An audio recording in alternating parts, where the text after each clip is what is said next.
Hi there, it's Colin here. Today's Code Club session is HTML and CSS, and we're going to build a recipe for a banana milkshake. Let's get going. So I'm going across to the Raspberry Pi projects page. Been there before. We're going to click on Code Club, and we're going to put on HTML. And we're doing this project here today. We're going to make a milkshake recipe. On the starter page, here's kind of like something that we're going to make something that looks a bit like this, but it won't be exactly that because we're going to add our own image. So the decision you need to make is whether you're going to make your own recipe or just follow along with the one that's in the project, or you can just make it up. Right. So on the ingredients tab, I'm going to follow the link to the starter project. I'm going to remix that. Look at my trinkets. This is the one I'm just looking at now. What I'm trying to do is just trying to give it my name, put my name on it. So this is going to be recipe by Colin. So I've now got my own copy of that project, and I will share that with you when I've finished.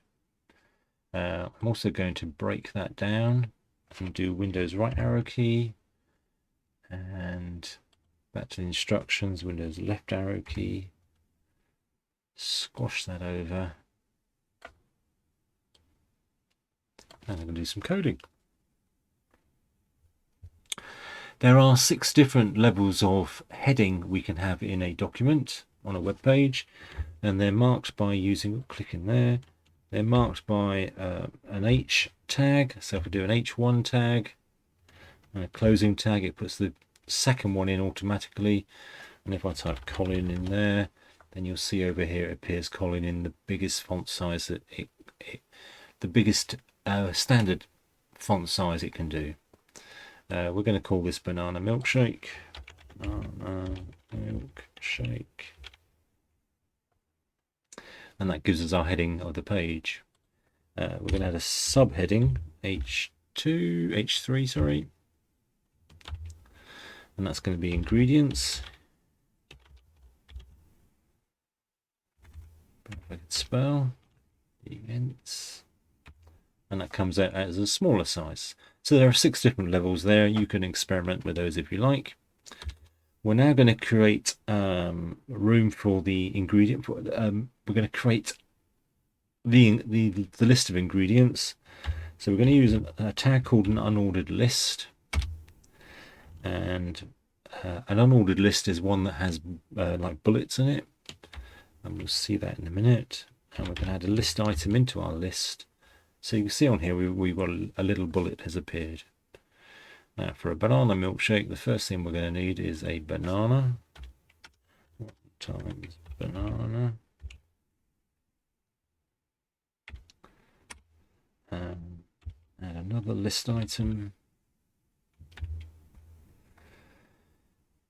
And I think it's, 250 milliliters, 250 milliliters. Oh, I wasn't typing in the right window. 250 milliliters of milk. And 3 times ice cubes. So you can see I'm kind of like doing the words and stuff over this side, and the web page is being built over this side. We're going to add another heading now inside our body tag. And I'm going to come out level with the H3 heading here. I'm going to do another H3 heading. And this is going to be method.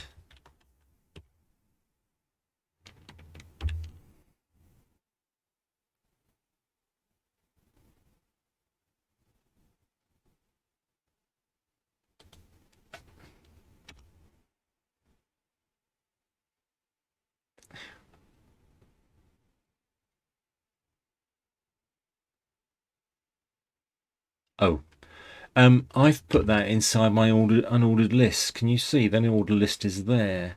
So if I just do highlight that, Control X, let's close this up here. Control V, that's better. That always lose me marbles. So that's the heading for method. Let's make that look the same with a colon, semicolon.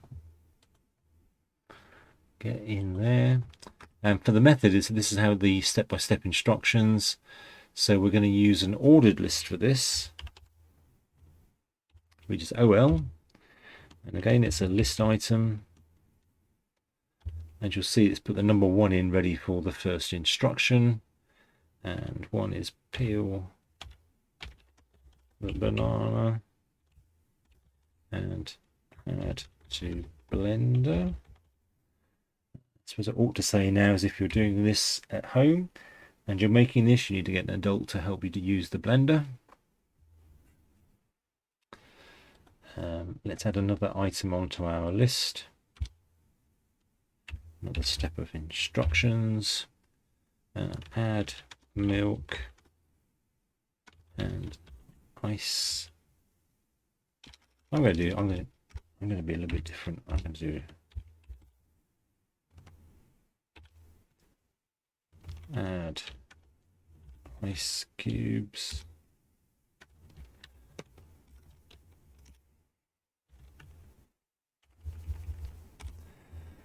List item. Switch Blender on for 30 seconds. And the last item, this item, enjoy your milk shake.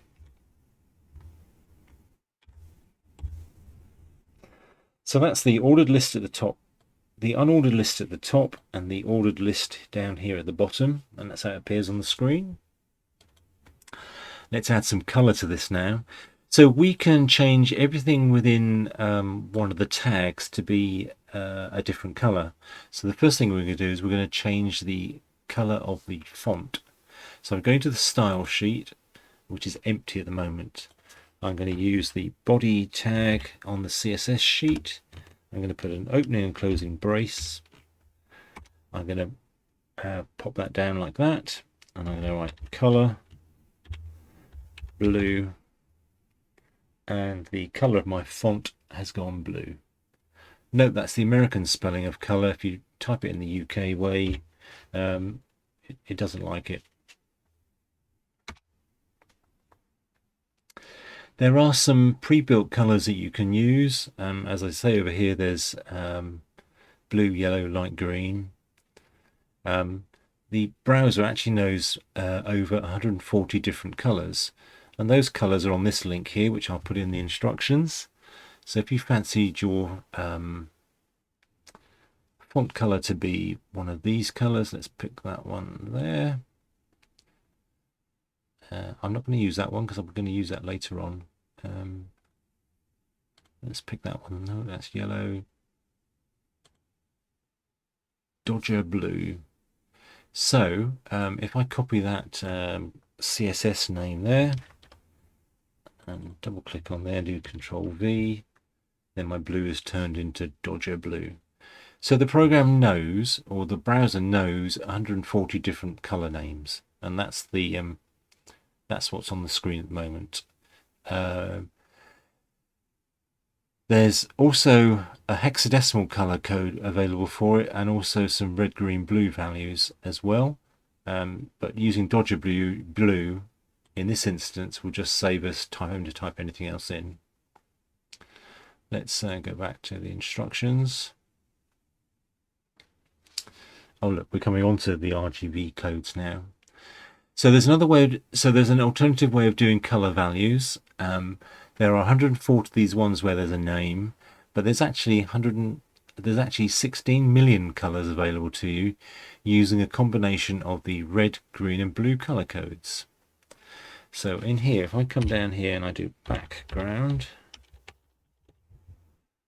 colon, and just start with the RGB color code system. So you say red, green, blue, RGB, and you can have any number between 0 and 255.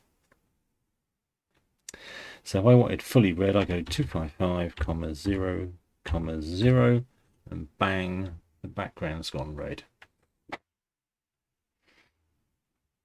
If I put 255 in there, red and green equals yellow. So that's the amount of red, the amount of green, and the amount of blue. There's another way of doing it as well. You can use something called the hexadecimal code or the Hex Code. And on that page we just visited, each of these colors here has a hexadecimal code as well.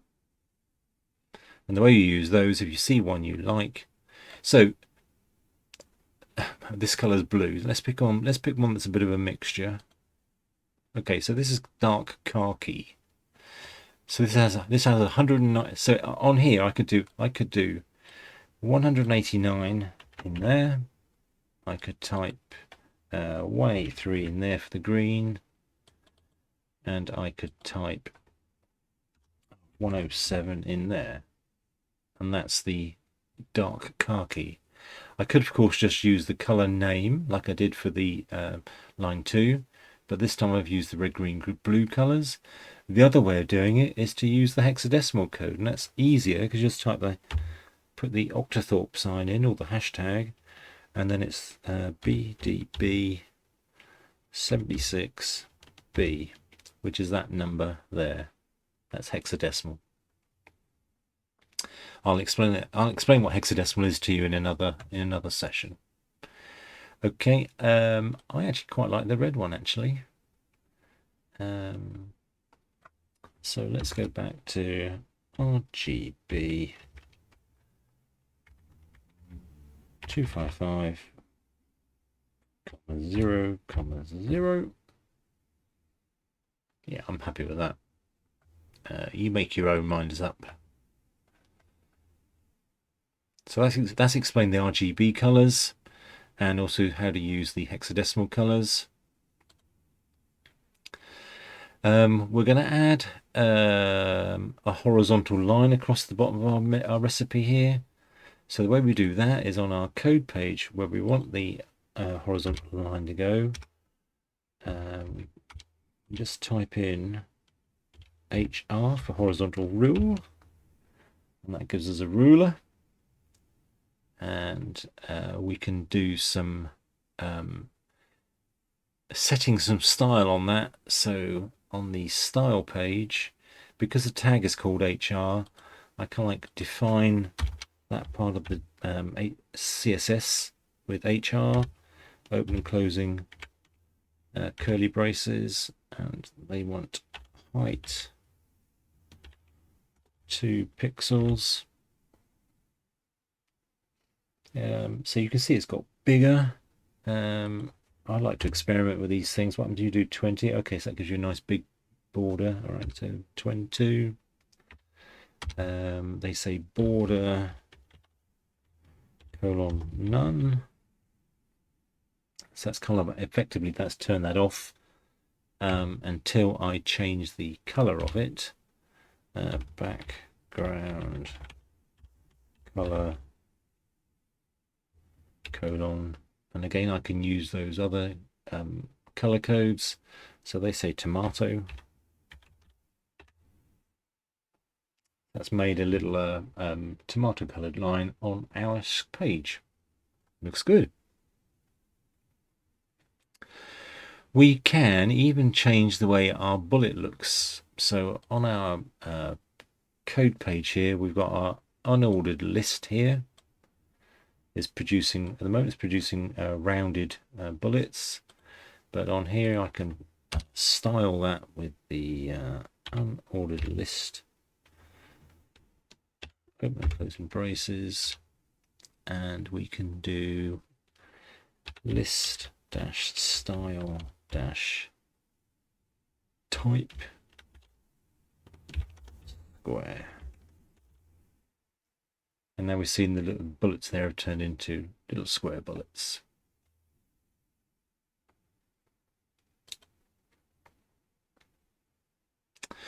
We talked about colors on a short time back. So we talked about the color names, the red, green, blue colors, and also using the hexadecimal numbers.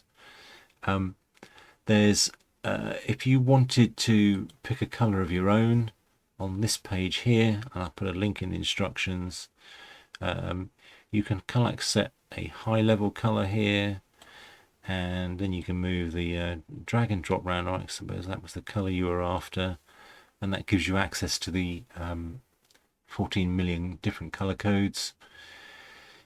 To use that, you would have to either use the hexadecimal color code that's been created there, or you could just type in the numbers that have been made there, the RGB numbers. Okay, we did red. We've done a little bit of khaki, so I think we'll just move on. We're going to add another section which allows people to leave reviews. So on my page here, I'm going to come down below my horizontal line, but I'm going to put another horizontal rule in there. And I'm going to put an H3 heading. H3 heading. I'm going to put reviews.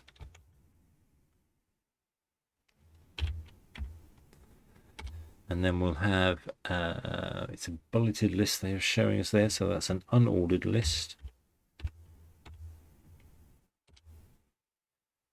And list item,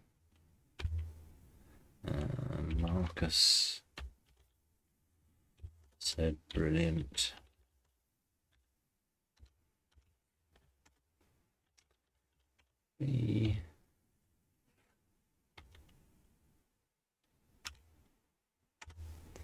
And I like that they put dates on there, because sometimes you never know when people have left reviews. Let's add another one in there. List item, Colin, and Scrummy. And that was today, 6th of February.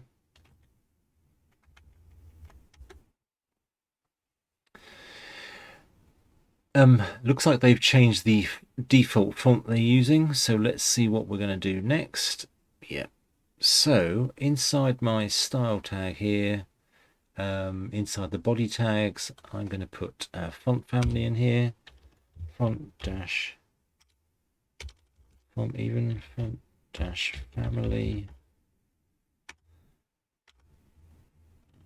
colon, doesn't recognize that. I'm going to put a T on there, font family,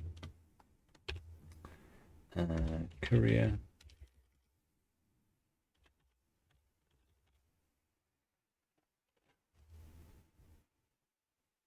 that looks all right. And you can play around with the font size and the font weights. Let's add a banana image to our document. Let's put a banana milkshake image at the top. So I'm going to go to Upsplash.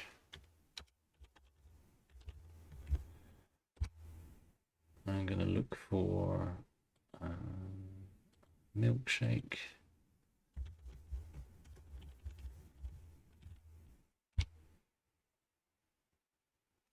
Don't forget, on this web page here, they're trying to get you to sell things in the top.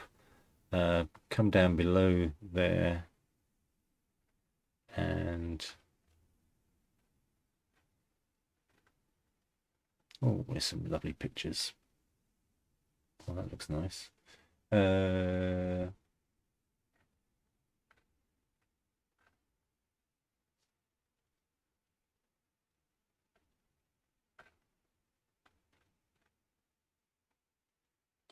Let's pick this one here. I'm going to download it to my computer. Save. Then I'm going back to my project. I'm going to add that image to the is that one there? So that's now been added to my project. I'll click done.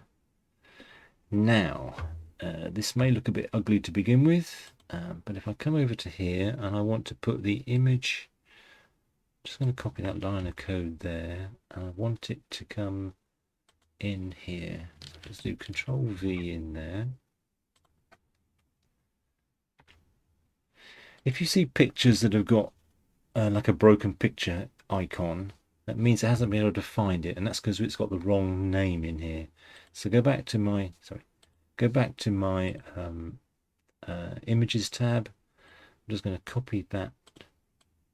I'm just going to copy that name of the image there. Control copy. Go over here. Keep it within speech marks. Control V. And it's a very big image. Okay, so what I need to do now is go to my style page, open up an image tag section, and let's say width colon 150 px for pixels. Well, we can go a bit bigger, can't we? Let's go 200. Yeah. Okay, because this image is scaled, then it just automatically keeps the height and width, the width and the height in the same proportions. So that's that completes our project for this week. Well, I hope you enjoyed my milkshake, and hope you had a good go at making your own. I'll put all the links in the instructions, and I'll see you in the next video. Bye.